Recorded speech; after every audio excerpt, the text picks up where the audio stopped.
ថ្ងៃនេះគឺខ្ញុំឃ្លានចង់ហូបផ្ទីត្រឡប់ជាមួយពងមួនបងប្អូន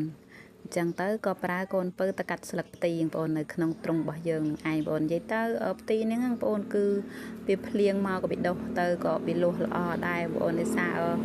យើងអត់ដែលបាត់បាញ់ទឹកទេដោយសារវានៅឆ្ងាយតងពេលអញ្ចឹងទៅក៏តាមធម្មជាតិវាបងប្អូនហើយយើងមានសមាន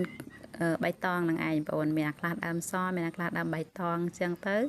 យកមកដល់សក់វាឲ្យស្អាតអញ្ចឹងទៅបងប្អូនសស្អាតហើយ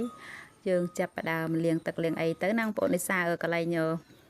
យកផ្ទីទៅលាងទឹកហ្នឹងគឺអត់បានថតហើយខ្ញុំស្រុះទៀតផ្ទីហ្នឹងអត់ពេលអញ្ចឹងទៅក៏មិនបានថតដោយសាររៀងយប់ដែរហើយបងប្អូនពេលអញ្ចឹងទៅក៏យើងយកពងមាន់ទៅដាក់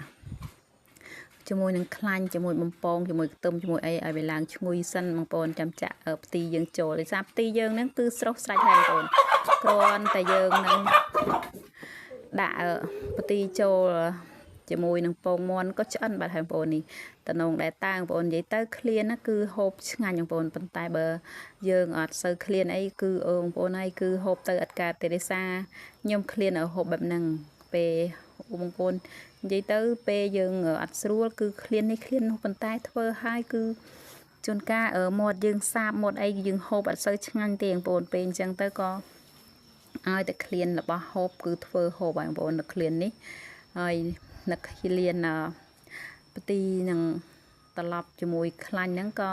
ធ្វើទៅបងប្អូននេះសាពេលត្រឡប់បានហើយនាងបងប្អូនឆ្អិនហើយពេលឆ្អិនហើយយើងយកមកវគ្គហូបហើយបងប្អូននេះហូបក៏ខ្ញុំរោយម្ទេសហុយៗពីលើបងប្អូនគឺជាតិមែនតែនបងប្អូន